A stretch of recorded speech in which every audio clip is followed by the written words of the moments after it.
de un niño que tenía telequinesis, allá por los 50s. Ajá. Y entonces se enteraron porque pues el niño podía mover objetos, y hacía levitar mesas y volaban las cosas. Y cuando estaba más pequeño, pues donde él estaba todo se volcaba en un desastre, pero porque él no sabía controlar sus poderes, ¿no? Este rollo de la Llorona. Pero una cosa es que te lo cuenten y otra cosa es que lo vivas, ¿no? Y no grita, ay, mis hijos, más bien está preguntándose, ¿y mis hijos? Tlatelolco tiene también muchas historias de fantasmas por lo de la matanza del 68. Justamente. Y también porque Tlatelolco era una zona de guerra también entre los aztecas y el pueblo de Tlatelolco. ¿Así? Y también ahí había batallas. Y pasa la procesión. Y entonces una de mis tías le va a preguntar algo a una persona y cuando la toca voltea y tiene la cara de esqueleto. Ay, hijo. Y entonces dice mi tía, desde ahí ya no tuve periodo, o sea, ya no tenía menstruación. A uno de mis tíos, de parte de mi familia materna, ellos son de Oaxaca. Ok. Se lo llevaban los duendes. Pero los chaneques son más oscuros porque son de niños no natos, ¿no? ¿Cómo? Hola, Israeli, yo soy Eli Monserrat y te doy la bienvenida a mi corazón de melocotón.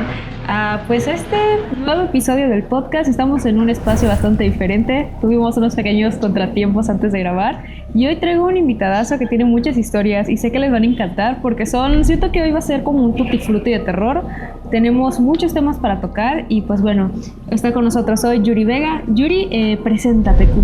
Hola, ¿qué tal? Pues un saludo a todos los seguidores del canal. Gracias por la oportunidad. Mi nombre es Yuri Vega, soy promotor cultural, artista plástico y bueno. Ok, ¿cómo te podemos encontrar en redes sociales por si les... Yuri Vega. ¿Así tal en cual? Instagram. Ok. Yuri Vega, promotor cultural o Yuri Vega y pues ahí me van a encontrar. Pues de todas maneras les vamos a dejar acá abajo las redes sociales para que vayan a ver tu trabajo y vamos a poner también como algunas fotillos para ilustrar. Yuri, nos habías platicado que tenías bastantes historias, pues justamente paranormales, que has tenido encuentro con un poco de todo. Sí. ¿Y desde cuándo empezaste a creer en este espectro como paranormal? Mira, desde chavito, Ajá. mi familia de parte de mi papá eran de la religión espiritista. Ah, ok. Esta religión se trata de tener contactos con seres que están en otra dimensión, en otro mundo. Y son personajes históricos, a veces pueden ser los espíritus de Cuauhtémoc o seres antiguos. Perdón que te interrumpo. Hubo en México después, por ejemplo, de la época de Francisco Madero, donde se cuenta sí, que Madero escribió parte como de las leyes de México, se hicieron preguntándole justamente al tablero de la Ouija, y Madero también era como muy creyente. Hacían sesiones espiritistas.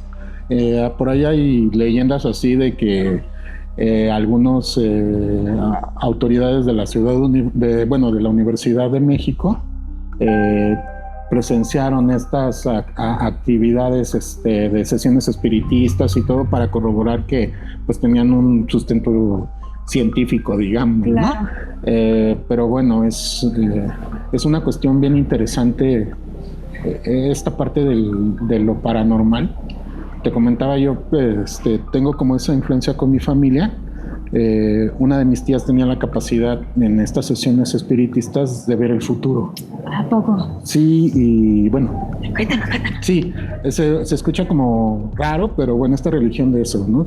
Unos se contactan con los espíritus y hablan a partir de los cuerpos de los contactados con las personas, dan soluciones a enfermedades problemáticas. O sea, usan su cuerpo como método de canalización. Sí, o sea, prestan su cuerpo a esas entidades. Así es la religión, pero no cualquiera, sino ciertos seguidores de la religión se acercan así, ¿no? Híjole, tengo una historia de eso ahorita de usar cuerpos canalizados, pero ahorita te la chisme. Sí, entonces pues una de mis tías tenía esta cuestión de poder ver el futuro y pues la atormentaba demasiado, ¿no? Entonces les pidió a sus hermanitos que por favor le quitaran el don. Y entonces al quitarle el don le dice, sí, te lo vamos a quitar, pero vas a tener que pagar. Claro. Y entonces es una tía que perdió a lo largo de los años. Ajá. Tenía muchas jaquecas, pero también ya en edad adulta mayor, perdió la conciencia. Wow. Y entonces, pues nosotros creemos que es por eso, ¿no? Ese Que fue como el pago. El pago fue perder la conciencia, ¿no? Entonces, desde ahí, pues yo siempre he tenido como una cuestión de receptiva, de percepción muy, muy aguda, muy sensible. Y incluso puedo sentir, ¿no? De repente cosas. Tengo una historia que, contando ya las historias, una compañera que era mi pareja y que tenía una casa en Cuernavaca, una casa bastante grande. Y entonces había como cosas, ¿no? Se sentía la vibra pesada. Y un día me dice, es que pues pasan cosas y pasan sombras. Y le digo, ¿ahí sí en tu casa de San Jerónimo? Sí. Le digo, ok. Dice, pero ya llevamos a alguien que hiciera las limpias. Y sí, prendieron círculos de fuego, ¿no? Sí, claro. Y entonces le digo, a ver, te voy a decir dónde. En la recámara de la niña, en la sala y en la cocina. Sí, güey, ¿cómo sabes? Le digo, porque ahí se siente, güey, ¿no? Sientes o sea, ¿tú cómo lo sientes? ¿Sientes como, por ejemplo, pesadez en el cuerpo? ¿O como la respiración? Como escalofrío y se siente como que algo está ahí que no debe de estar. Ok. Como cuando dejas algo que se te olvida o Ajá. que sientes que se va a caer. Sí. Como algo que te advierte. Wow. Entonces, esa sensibilidad siempre la he tenido desde chavito y puedo sentir cosas o vemos cosas, ¿no? Ok. Mis hermanos también. Entonces, no sé si sea por la genética, pero sí han pasado cosas Claro, así. porque también está como esta parte, este dicho popular de que no todas las personas como tienen esta capacidad y generalmente las que poseen esta cualidad es como de linaje, o sea, es familiar, o sea, va como descendiendo de familia. Así es una cuestión ahí. Pues quienes estamos, no es que sea un entendido ni que yo tenga esa percepción por quererme dar a notar. De Claro. hecho, es la primera vez que hablo de esto. Bueno, he hablado con mis amigos, con personas cercanas, pero nunca así en público, Creo ¿no? que claro. Pero sí, de repente puedes percibir cosas que son distintas a lo normal y que no propiamente tiene que ver con un rollo ¿Paranormal? de miedo, ¿no? Ajá. O sea, que te va a hacer un mal o X, ¿no? Un demonio, ¿no? Sino que pues, a veces puede ser que de repente algo me dice voltea y de repente yo veo ahí, no sé si han visto, han sabido de estos ovnis que son como cigarros encendidos. Ah, sí, los conozco. Bueno, aquí en Ciudad de México una vez salíamos, bueno, tenía como 16, 17 años y salíamos de una fiesta, así en la mañana, como 7 de la mañana, por el Metro Potrero. Y de repente me dice algo, voltea, ¿no? Volteo y vi uno de estos ovnis en forma de cigarro. Afortunadamente iba con 2 amigos y uno de ellos tiene cámara. ¿Lo grabaron? No, eran fotográficas análogas. Ay, Porque estábamos en la prepa, entonces ese compa tomaba foto, ¿no? De taller. Okay. Y entonces sí logramos tomar fotos, ¿no? ¿Y tienes todo lo de las fotos o ya no? Pues ya no tengo el contacto más bien con el camarada. Qué complicado. Sí, de hecho ahorita no tengo nada, o sea, me han pasado cosas que hemos registrado en fotografías, pero no, como que es algo que también tú piensas y dices, bueno, ¿qué necesidad tengo yo de exhibirlo o darme a notar por algo que es inherente a mí, ¿no? Sí, y justamente cuando pasan ese tipo de cosas, como que lo último que piensas es tomar una fotografía, como que estás tan centrado en el fenómeno que se te olvida agarrar el teléfono y sacar una cámara, ¿no? Justamente. Digo, a mí eso me ha pasado, que a veces como que te quedas ahí y lo único que piensas es tomarle una foto. También le voy a comentar algo, o sea, es también un poco de respeto. Sí. Porque no sabes con qué estás jugando, ¿no? Entonces yo sé que estas generaciones, pues la accesibilidad a los medios, todo el rollo digital, pues es más inmediato, claro, ¿no? Pero en mi generación pues no estábamos acostumbrados a hacer eso y cuando sucedía era porque salía algo ahí en una foto que ibas a revelar a la Kodak y de repente ¿esto qué onda, güey? No salió, ¿no? Pero es algo que más bien lo cuentas como anécdota y que la única cuestión que te puede verificar que es cierto es que te lo estoy contando porque lo viví, ¿no? La vivencia personal. Y entonces pues ahora sí que es confianza, ¿no? Confíen en lo que les estoy contando. Ahorita que justamente comentabas esto de cuerpos que se usan para canalizar, pues él se dedica como a esta parte también de la psicología. Ajá. Y algo muy curioso es que yo no sabía esto, o sea, esto pues, salió así como de la plática, que él cuando era más joven como que tenía nuevamente esta iniciativa de buscar, quererse, pues buscar a lo mejor una explicación a los fenómenos paranormales, ¿no? A lo que va más allá de lo que de nuestro entendimiento, de lo que podemos ver a simple vista. y esto lo llevó justamente a meterse al mercado de Sonora. Y pues bueno, pues ahí encontramos diferentes pues tablas ouijas, cosas que se usan para trabajo. De hecho vamos a tener un video del mercado de Sonora. Qué chido. Y bueno, él también tenía unos contactos porque su mamá, de hecho, él hubo un tiempo que estuvo iniciado dentro dentro de la Yoruba, perdón. Entonces, pues tenía un poco de conocimiento, tenía un babalao y su familia estuvo muy metido como en ese tipo de creencias. Y él abría como puertas hacia diestra y siniestra. Él jugaba la ouija en la noche, o sea, él como...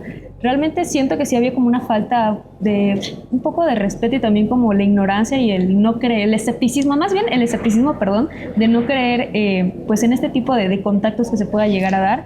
Y en una ocasión que a él estaba yendo muy mal, o sea, cada rato lo asaltaban, lo llevaron justamente con una santera y a él lo sentaron en una silla y es cuando pues escucharon que él empezó a usar su voz, se hizo una voz así gutural profunda y empezó a hablar cosas y su mamá se asustó, le dijo, oye, ¿qué está pasando? Y le dijeron, ¿sabes qué? Es que tenemos que llevarlo a otro cuarto, lo llevaron a un cuarto y lo sentaron nuevamente y él estaba como muy agresivo, él estaba hablando y pues no le entendían porque estaba hablando como en lenguas y se puso como medio agresivo, de hecho vieron 3 muchachos que lo agarraron y lo intentaron como sentar y él le empujó a los 3 muchachos, o sea, como nuevamente como esta fuerza sobrehumana y cuando terminó como todo este proceso, él preguntó qué es lo que había pasado, ¿no? Porque todo el mundo estaba alterado, o sea, los perros estaban ladrando y pues su mamá le comentó. Y él, la experiencia que cuenta es que durante este proceso en el que él como que estaba canalizando este espíritu, o bueno, lo que haya entrado en él, justamente que vio que estaba como en un pasillo así blanco, muy largo, y había como una mano negra que le sentó como, o sea, lo agarró de su hombro y lo sentó, y le dijo que de aquí no se iba a ir. Entonces le comentaron que él tenía como ese don de poder canalizar esos seres, pero como a él no le gustaba y sí fue como muy traumática esa vivencia para su familia, como decidieron cerrar toda esa conexión que tenían. Sí, es una cuestión que te digo, es de respeto, ¿no? Sí. Hay situaciones que nosotros no controlamos y no entendemos. Ahorita que hablas de esto de la psicología o la parapsicología, me acuerdo de Jacobo Greenberg, ¿no? Sí. Jacobo Greenberg, mi tía es de la facultad de psicología, ya está jubilada, pero sí me acuerdo que nos platicaba de él, ¿no? Y decían, no, es que ese hombre está loco y salía en la tele y los niños les vendaban los ojos. Y leían con las manos. Y leían con las manos, ¿no? Eso me acuerdo porque yo en esa época pues, tenía como la edad de esos niños, entonces decía, órale, eso está. Y entonces él lo que hacía era convocar para que llevaran a los niños y empezar a hacer como una onda ex-heavier, pero pues de paranormal, ¿no? Sí, no de tantos X-Men, sino más bien de un rollo casi psicológico. Sí. Entonces,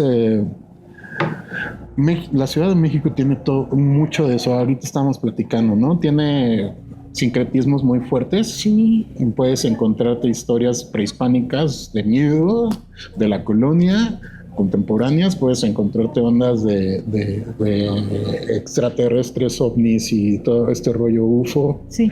Y puedes encontrarte situaciones como esto de la cuestión de los niños con superpoderes. Hay una historia en la colonia Portales de un niño que tenía telequinesis allá por los 50s. Ajá.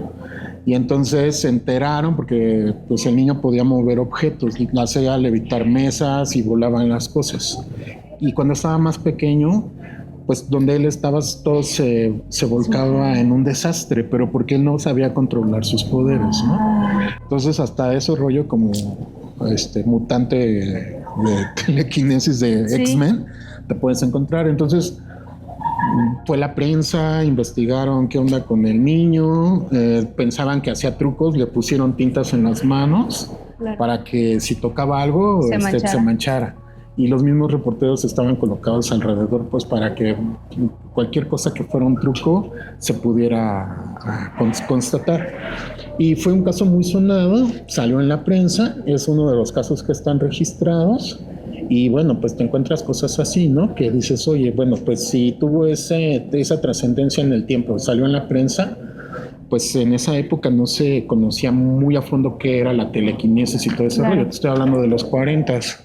Entonces, pues apenas estaba investigando todo eso. Fenómeno. Entonces, pues te puedes encontrar cosas así que dices, pues la colonia Portales está aquí cerquita del centro, ¿no? Sí. Entonces te puedes encontrar cosas así, ¿no? Sí, porque sí estuvo esto de Jacobo Grimmer. Ahorita mencionabas todos los hermanitos también, que de hecho Pachita también se comunicaba mediante los hermanitos que vienen justamente de la época prehispánica de Moctezuma, porque de hecho se supone que Pachita tenía contacto con Moctezuma. Sí, con alguno, no me acuerdo si Cuauhtémoc o Moctezuma. Creo que era con Cuauhtémoc, creo que sí era Cuauhtémoc. Sí, hay una historia ahí, luego hasta luego te encuentras como la verdadera, ahí en YouTube, aquí en YouTube te encuentras rollos así, la verdadera historia de Pachita, y ya después descubres que son seres paradimensionales, que no, y que se llama Cuauhtémoc, pero en realidad es un ente, ¿no? Entonces, sí, pues sí te encuentras cosas así. ¿Has tenido alguna vivencia, pues fuera de lo normal, que haya sido muy significativa para ti? Que te haya impactado así, que les estaba platicando cuando me invitaron, a mí este rollo de La Llorona. Aquí en la ciudad es muy sonado, y en toda la República Mexicana te encuentras esas historias, ¿no? Sí. Pero una cosa es que te lo cuento y otra cosa es que lo vivas, ¿no? Es la primera vez que lo cuento, pero bueno, ya lo he contado, pero te digo, a gente muy cercana. Cuando sucede la cuestión de La Llorona, no es que escuches como el rollo de ay, mis hijos, ¿no? Tiene toda una situación. Yo me acuerdo, estaba acostado. Dicen que se acerca, se aparece o suena cerca de donde hay agua. Yo estoy a escasos 2 kilómetros de Canal Nacional, que es uno de los pocos canales que todavía existen, porque antes la Ciudad de México pues estaba sobre y rodeada de agua, ¿no? Sí. Entonces esta parte, me acuerdo muy bien, en la noche, un día antes de que me sucediera a mí, me dice mi hermano, ayer escuché a La Llorona. Le dije, ay, bueno, sí, neta, cabrón. Como a las 3 de la mañana, la hora de las brujas, ¿no? Sí. Bueno, pues casualmente sí fue así, o sea, me tocó a las 3 de la mañana, ¿no? Entonces me acuerdo que me dio una parálisis de sueño. ¿Sí te ha pasado? Sí. Bueno, sí sabes, ¿no? Del rollo de que se te sube el muerto. Ya se me había subido antes, pero nunca así. Y yo quería gritar y no podía, tenía como cerrada la boca, ¿no? Perdón. Y entonces, haz de cuenta que cuando le empecé a escuchar, es como si estuviéramos aquí en un túnel, como si estuvieras gritando adentro de un túnel. Ajá. Y se oía como aislado el aire. Sí. No sé si les ha pasado, cuando entran a un túnel. Solo se escucha esa voz. Sí, solo se escucha eso. Y un ambiente frío. Sí. Y no grita, ay, mis hijos. Más bien está preguntándose, ¿y mis hijos? Pero con decía, ¿si es alguien? Porque yo estaba tratando de dar una explicación, ¿no? Si es alguien, pues qué pulmones tiene, ¿no? Porque es muy extendido el grito, ¿no? Te digo, no grita, ay, mis hijos, quejándose, más bien se está preguntando por sus hijos, ¿no? Okay. Primero empezaron a ladrar los perros muy fuerte. Después estuvo halo como que te envuelve. Ajá. Y yo sí la escuchaba muy lejos. Eso no sé si sea cierto, que si lo oyes lejos es que está muy cerca. Si está muy cerca, no sé. Lejos. No lo sé. Sí lo oía que estaba lejos, ¿no? Cerca de mi casa hay un parque, dice, es por el parque, más o menos por pues la cotidianidad, dices, bueno, se oye por ahí, ¿no? Sí. Entonces empezaron a ladrar los perros, pero todos los perros de los vecinos bien fuerte, y justo cuando empezó el fenómeno se callaron, pero así, todos al unísono, y empezó el grito y se oye así, y mis hijos, pero constante. Dije, pues es una pinche grabación, carnal, qué ocio de estar haciendo la grabación y meter todo el audio y el filtro para que se oiga el efecto. Entonces, te digo, yo trataba de gritar para despertar a mi hermano porque estaba a mi lado, y no se despertó nadie, ¿no? Y yo no me podía mover, pero sí lo escuché, ¿no? Entonces ahí fue cuando realmente me di cuenta que el mito de La Llorona no es un mito, es realidad. Mira, yo lo que había escuchado, una de las tantas versiones de La Llorona, es que antes, no me acuerdo del nombre, tiene un nombre de origen náhuatl justamente. Y la Cihualcóatl. Que eran como estas entidades que cuando se escuchaba justamente era para un buen augurio o mal augurio. O sea, depende como en qué situaciones las escucharas, pues es que si traía la buena suerte o no. Y antes de que llegara justamente la conquista de los españoles, se escuchó justamente esto de "ay, mis hijos". Que como preocupándose por sus hijos. Buscando a sus hijos porque sabía lo que iba a pasar con los españoles, con la conquista, y fue como una pequeña gran advertencia que le dio. Ahora, déjame quitar. Ahora, eso es otra cosa. Cuando llegan los europeos, pues también traen sus mitos. Entonces en Europa está muy extendido el mito de las banshees. Que también son espíritus femeninos que gritan. Que también se encuentran justo al lado de los arroyos. Y eso es lo chido, que hay ese sincretismo hasta de las mismas criaturas paranormales. Que hay en diferentes lados. Aquí tenemos ustedes por ejemplo los aluches y los cheneques. Y en Europa son los trasgos, los goblins, los trolls, ¿no? Entonces hay como ese sincretismo. De hecho, tengo un amigo, ahorita que hablando de lectura, se llama Medardo Massa. Él es escritor. Búsquenlo. Tiene un libro que se llama Las hadas de Chapultepec.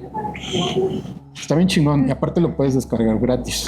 Si lo buscas, o si no, les mando el enlace. Y lo compartimos para... Y luego si quieres les doy el contacto y entrevistan a Medardo.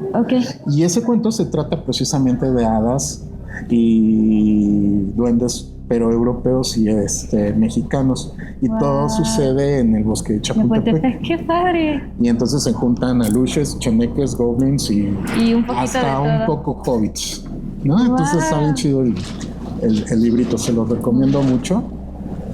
Ahí les ponemos los datos para que lo puedan leer. Y ya luego les escriban a Medardo. Yo siento que sí, les vamos a poner el enlace abajo, los pasamos en el grupo de Telegram para que también vayan. Sí, porque estaría también interesante. Aquí nos encanta escribir de eso, ¿no? Es bien chido ese asunto de...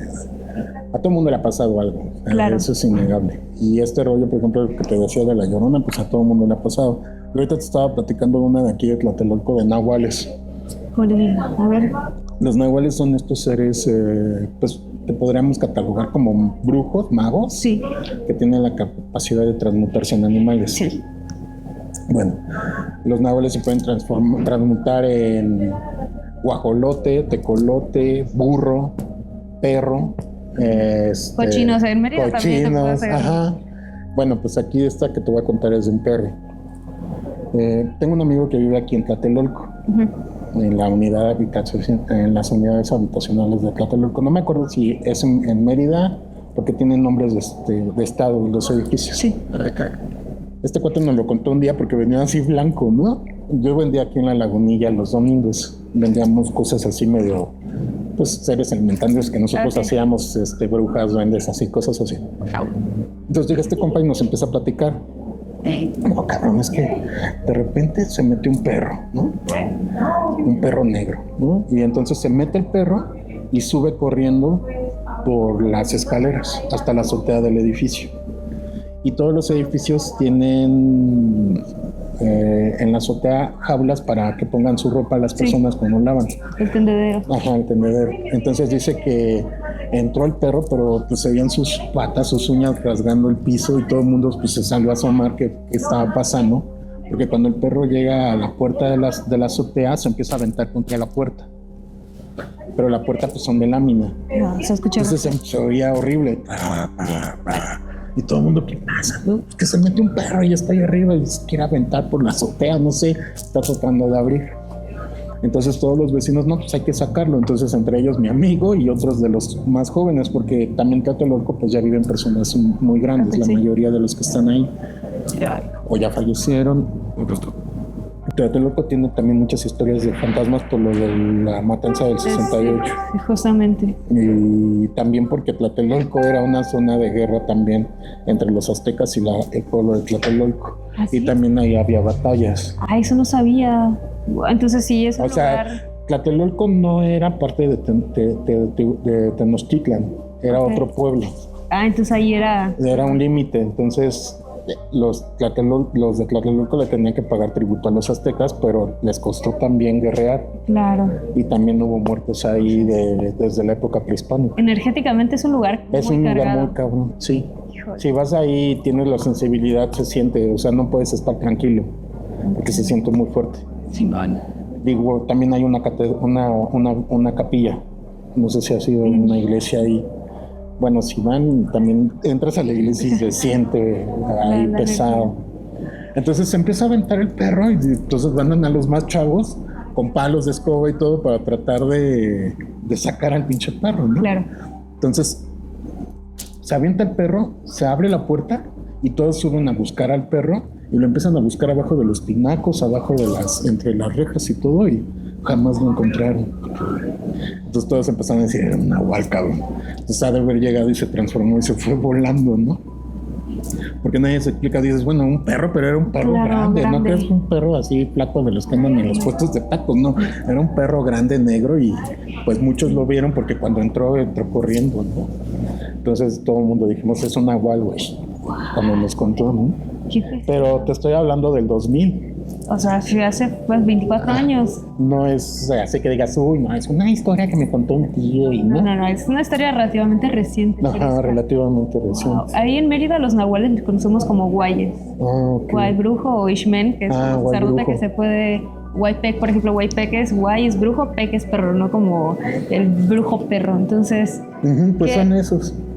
Una historia también que me comentó de, pues, no de un nahual, pero sí alguien me había comentado que era como mal aire, o también como que es el dueño de los perros. Una viejita también me lo había como dicho y mencionado con este nombre, ¿no?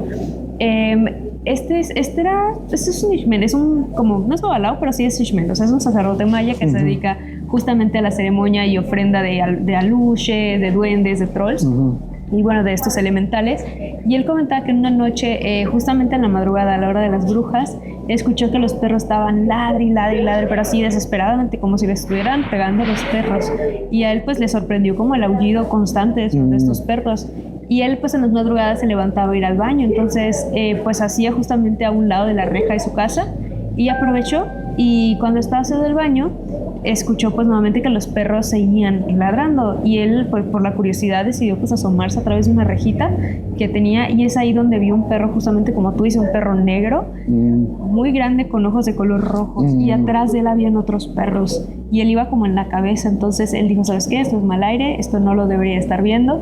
Lo que hizo es que se dio media vuelta y se metió nuevamente a su casa. Y desde la casa estaba acechando en la ventana y él vio como el perro metió la cabeza en la reja y sacó su cabeza y se volvió a ir. Entonces, pero lo curioso es que las rejas eran como estas que están acá, o sea, son rejas como de malla, ¿ya sabes? De que no hay manera de que tú puedas atravesar. Sí, que puedas salir.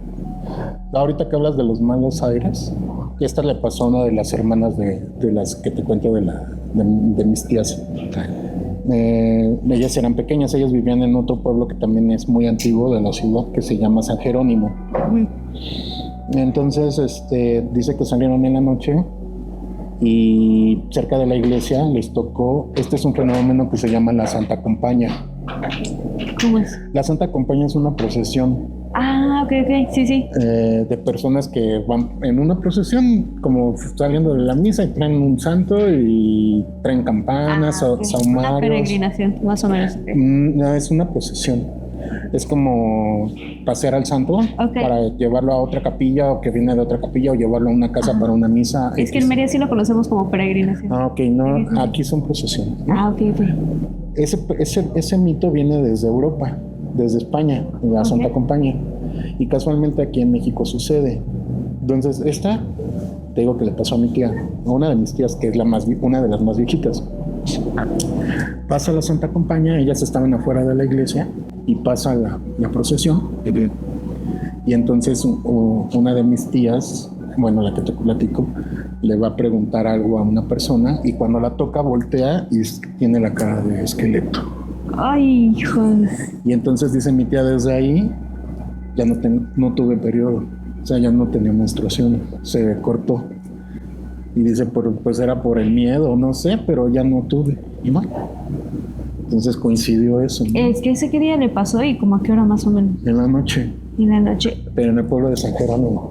Porque, o sea, en Mérida hay ese tipo de relatos justamente, pero pasa para Día de Fieles Difuntos, para Día de Muertos. No, aquí es a cualquier fecha, no hay fecha determinada. No hay, ahí en Mérida especialmente es para Día de Muertos, donde esta historia le pasó de hecho al papá de un amigo mío que es como para mí, es como mi hermano mayor.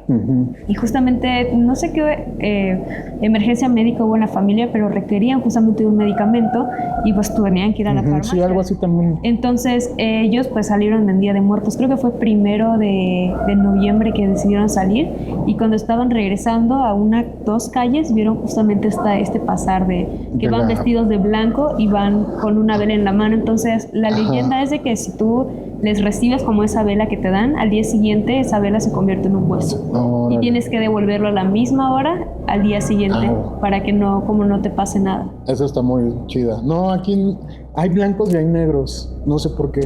¿Sí? O sea, hay procesiones blancas y negras. No, ahí yo solo he escuchado de procesiones blancas. No, aquí son negras y blancas. Y otra que me pasó, pero esa sí fue más contemporánea, es con una de mis tías. Ella vivía en Coyoacán, en la Conchita. ¿Ok? Es una capellita que también es muy antigua, que está ahí, igual vas y la ves. Incluso hasta hay una escultura en una glorietita que parece como un monje, pero sin rostro. Okay. Y entonces, muy contemporánea, ¿eh? No creas que es así, bueno, war, ¿no? Entonces, me dice mi tía, es que anoche, bien raro, pasó una procesión como a las 12 de la noche y de repente pues pasaron y traían campanas y velas y todo, pero pues la iglesia está cerrada porque la estaban remodelando y no hay otra iglesia cerca y nunca nos avisaron porque en Coyoacán es una zona que también es de la época de la colonia, porque ahí estaba la casa de Hernán Cortés. Ok. De hecho, donde es la alcaldía, okay, era la casa de Hernán Cortés. O sea, las oficinas y todo están en un sitio realmente histórico. Entonces, todo lo que está alrededor de Coyoacán son zonas de hacendados o gente que en su época tenía mucho dinero. Y las calles, algunas todavía están empedradas, con rocas así de río de esas redondas. Sí. Y todavía hay zonas así en Coyoacán que te puedes encontrar. Y de hecho hay una leyenda en el Callejón del Aguacate que también te espantan. Y van muchos youtubers y así a caminar por ahí. Es una calle, ¿no? Sí, ¿no? es un callejón. El Callejón del Aguacate, así súper conocido porque todo el mundo quiere ir a que lo espanten, ¿no? ¿Y si te espantan o pues yo no he sabido? Sí, o sea, sí debe de tener su verdad porque pues muchos van, ¿no? Y se ha corrido mucho la voz. Pero esto que yo te platico está en Coyoacán, pero no tan cerca del Callejón del Aguacate. Pero es que la cosa ahí es que sí es una parte de la ciudad muy antigua, que sí tiene mucha influencia, pues sobre todo de la cuestión de la conquista, ¿no? Sí. Entonces, pues así hay varias historias. Lugares cargados. ¿Qué otra experiencia paranormal también ha sido así como muy marcada en tu vida? Que viste, o sea, por lo extraño. No por lo mío, sino por lo extraño. Yo soy diseñador industrial. Ok. Entonces, mi hermana es antropóloga física. Ok. Que se dedica precisamente a recoger vestigios y restos humanos. Sobre todo eso, ¿no? Sí. Entonces, mi proyecto de titulación era con una especie, porque, bueno, tú vas al INA y vas a ver los restos que tienen de levantamientos que han hecho de zonas arqueológicas, en fin, y las tienen en cajas de huevo, envueltos en periódico, y dices, no manches, güey, eso tiene un valor histórico importante, y cómo los tienen así, ¿no? Entonces mi proyecto era una caja que tuviera como diferentes compartimentos para guardar huesos largos, huesos cortos, el cráneo, ¿no? Huesos planos y tenerlo como clasificado y que los pudieras... Bueno, entonces me dice, pues sí, güey, pero tienes que ir. Fui a la ENA y fui también a la Escuela de Restauración, que está en el Metro General Anaya. Justo ahí también es un lugar muy cargado porque ahí se hizo la defensa de la invasión gringa. El general Anaya coordinó la resistencia ahí. Entonces pues hasta están los balazos en la barda y tienen los cañones y todo. También deberían de ir, está padre. Y enfrente está la Escuela de Restauración. Entonces me prestaron una caja con restos y te digo, es que no tengo las fotos, pero pues yo tomé fotos de los restos, ellos los tenían embalados de otras maneras un poco mejor. Y entonces, cuando empecé a descargar las fotos para hacer mi proyecto de tesis, se empezaban a ver cosas como sombras que pasaban, pero en el momento en el que yo estaba haciendo las fotos sí sentía este rollo que te digo de frío. O sea, en las fotos se veía como si una sombra negra pasara. No, era blanca y se veía como un rostro medio ocre. Wow. Y se veía que pasaba así, ¿no? Y entonces sí, yo como que volteaba y pues, seguía trabajando. Claro.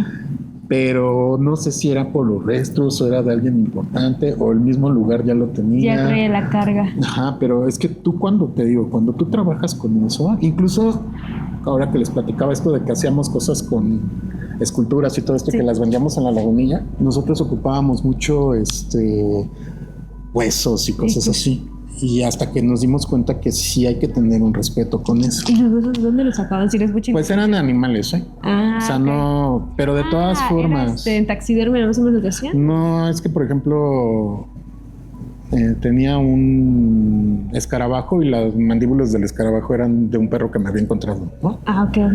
Y tenía un gato que estaba como modificado como el rollo de los egipcios, pero el cráneo sí me lo encontré. Ok. Entonces ahí nos empezamos a dar cuenta que sí hay que tener un respeto porque todo ese rollo pues trae una esencia, claro, aunque sea un animal, ¿no? Es que también es algo que tenemos los humanos, ¿no? Como que nos sentimos superiores, sí, pero la vida es la vida, ¿no? Entonces esa significación es muy fuerte, la vida y la muerte tienen una fuerza, ¿no? Entonces pues hay que tener respeto. Entonces dejamos de trabajar trabajar me refiero a hacer esculturas con elementos que hubieran estado vivos en algún momento. Sí. Entonces, pues ahí me cayó el 20, como que dije, bueno, pues es que esto tiene un porqué, ¿no? O sea, el que tú vayas y, aunque sea una escuela de antropología o en este caso de restauración y lo ven como un objeto de estudio, sí, pues tiene una carga, porque sí, es una persona que alguna vez estuvo viva. Pero no deja de ser justamente... Y ellos no lo creen, ¿no? Entonces les dices, sí, ¿no? Pero seguramente también a muchas personas les pasa. Hace poco yo trabajaba en la Casa de la Primera Imprenta, aquí en el Centro Histórico, ahí con la UAM, yo soy de la UAM. Y ahí también de repente estaba yo, porque llevaba club de lectura, y estábamos platicando y se abrían las puertas, ¿no? Y se cerraban. Y yo, pues es el aire, ¿no? Y entonces llego y a las oficinas, le digo, bueno, ya terminé mi clase y todo el rollo. Sí, órale. Y de repente igual se oye que cae algo en la basura, ¿no?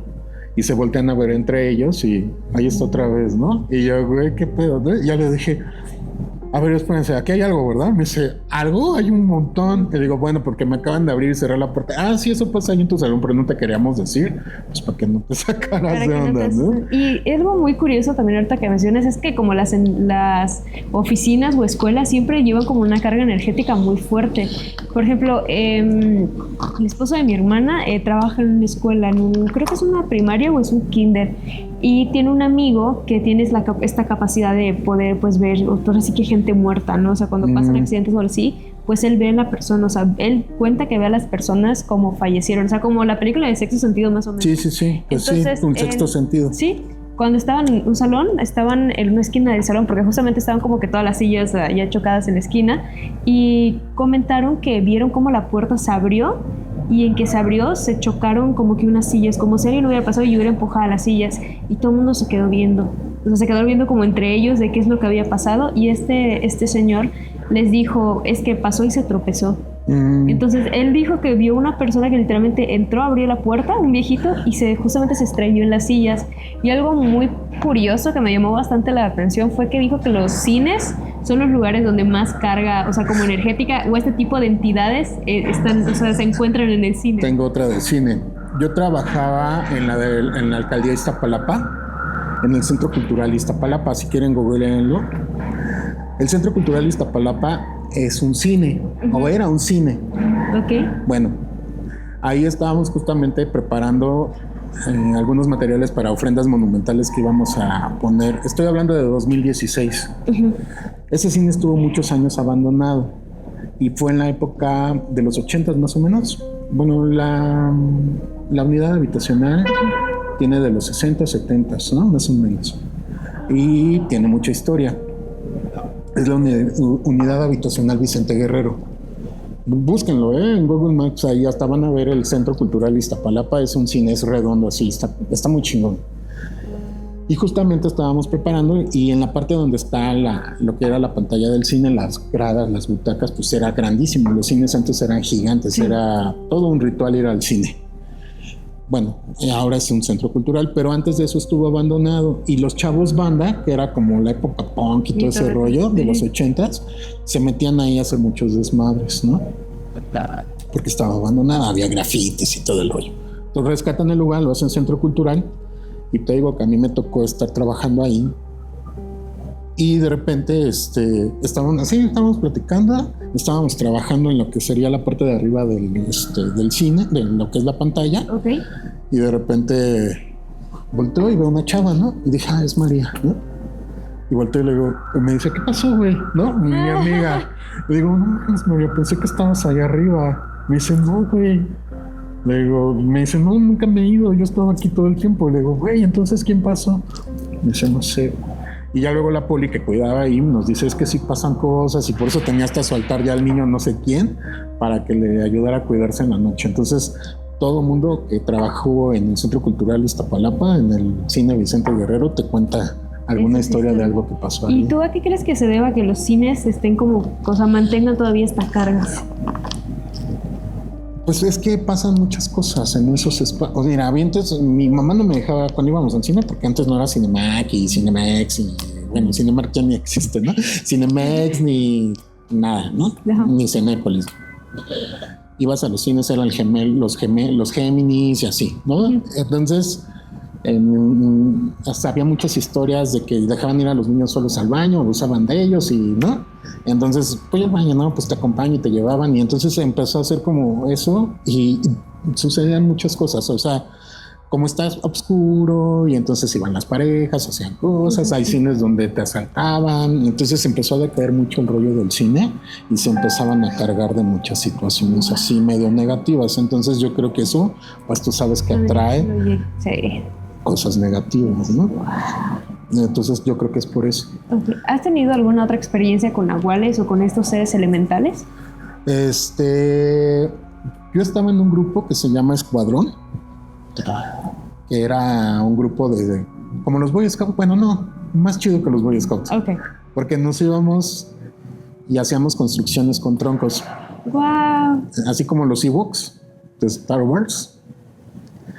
Y bueno, ahorita la contamos y ya te cortamos. Y bueno, entonces ese estuvo padre porque jugábamos en el bosque, hacíamos juegos nocturnos. Okay. Y entonces esa vez había un juego que se llamaba Rastreo, era en la noche, y entonces hacían un círculo de lámparas de gas, Colemans, que les... Sí. Te digo, nos íbamos, no eran tiendas de campaña, no porque no hubiera, había iglús y todo el rollo, tiendas con piso, pero nosotros nos llevábamos tiendas de campaña esas de lonas sin piso, ¿no? Y entonces era como más rudo todo el rollo. Entonces este juego se llama Rastreo y era que tú tenías que entrar dentro del círculo y los demás, los jefes, estaban con lámparas y detectaban, tenías que esconder entre, ¿no? Sí, o sea, que buscarte, sí. Sí, por eso se llama Rastreo. Como un busca, pero en la noche. Pero extremo. Sí, no. Porque era entrar al círculo y aventarte antes de que te alumbraran, ¿no? Y entonces entramos, y entonces ya entré. Y empezabas a gritarle porque tus equipos se llaman escuadras, ¿no? Sí. Y tenían nombres de civilizaciones, ¿no? Wow. Ya entré corsarios, ya entré galatas y así, ¿no? Romanos. Y entonces, vengan amigos, ya entré. Y entonces invitabas para que todos entraran. Pero a mí lo que me pasó fue que me encontré una bota chiquita. Una microbotita. Ajá. Y entonces dije, ¿esto qué? Y ya la aventé, ¿no? Y ya entonces, pues pasó. Y después de unos años, me dice mi hermana, mira. Y era la misma bota que se la había encontrado otro compañero. Y era una botita de madera. ¡Wow! Entonces dije, güey, ¿eso qué onda, no? Entonces, los elementales siempre me han caído chido, ¿no? Sí. Me acuerdo que también de niño me tocó en un río, pero ahí lo que me encontré era una gema, como un escarabajo egipcio. Okay. Pero eran dos, uno rojo y uno azul. Y me dio un chingo de miedo y en lugar de que me los llevara, los enterré con más arena, ¿no?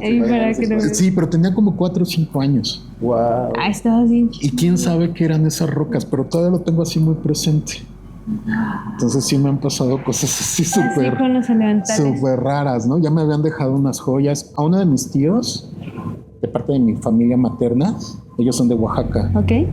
se lo llevaban los duendes. ¿Cómo? A ver, cuéntame. Sí, lo regresaban, A ver, cuéntame. se lo llevaban a jugar.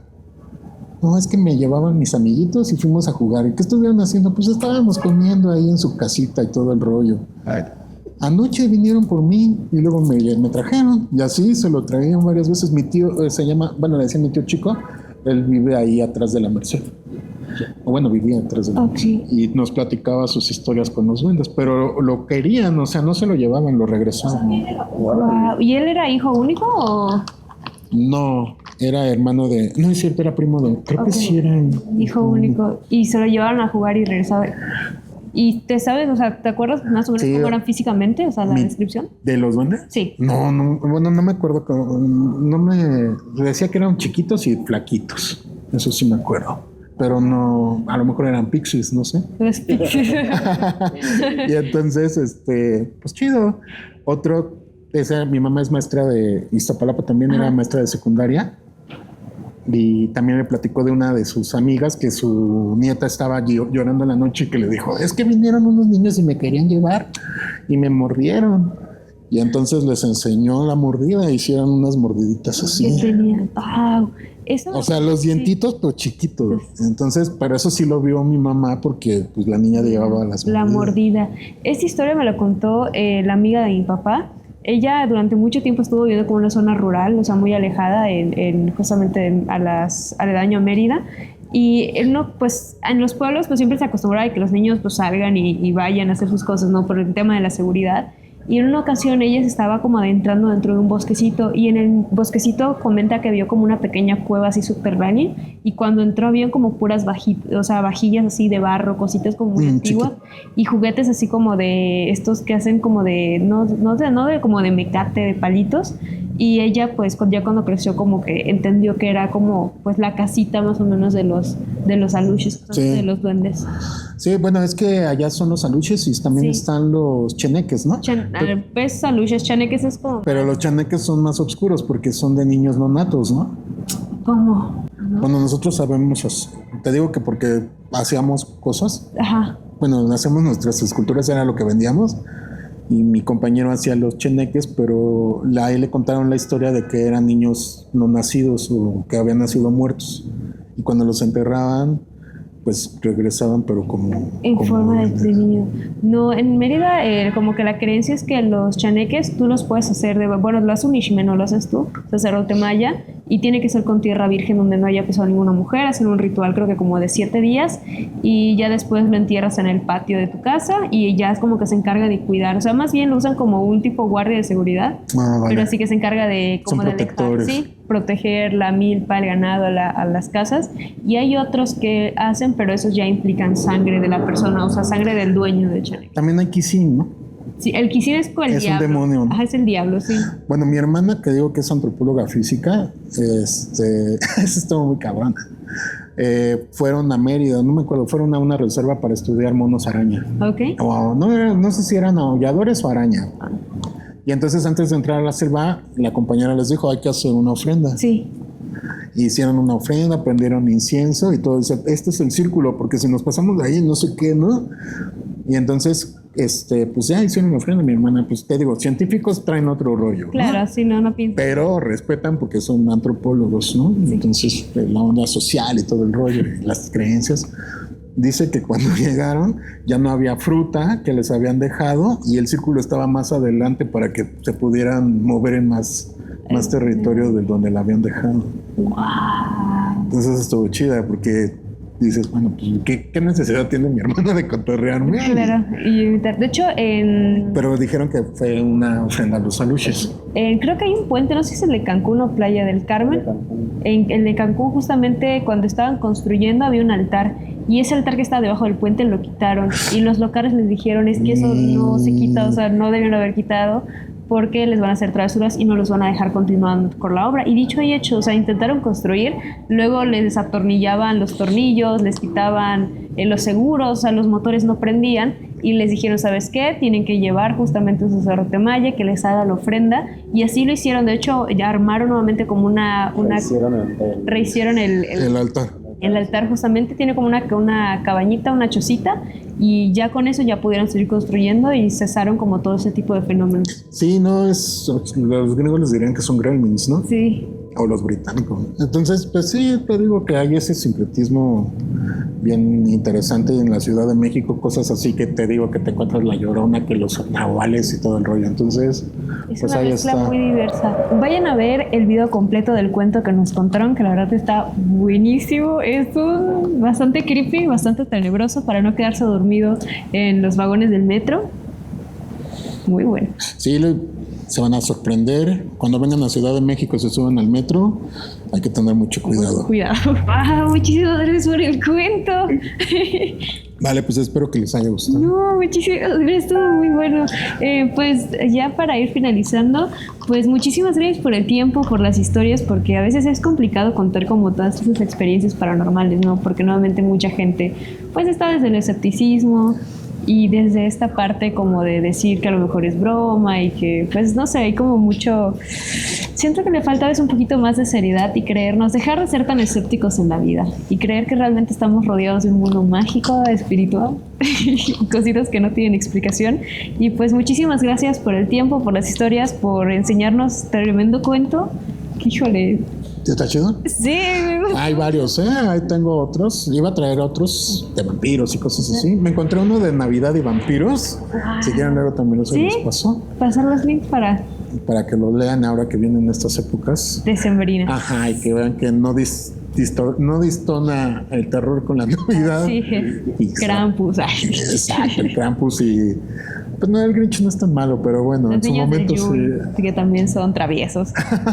Así es, no, pues hay un montón de cosas medio raras también con la Navidad que tampoco tienen mucho que ver con las cosas bonitas, ¿no?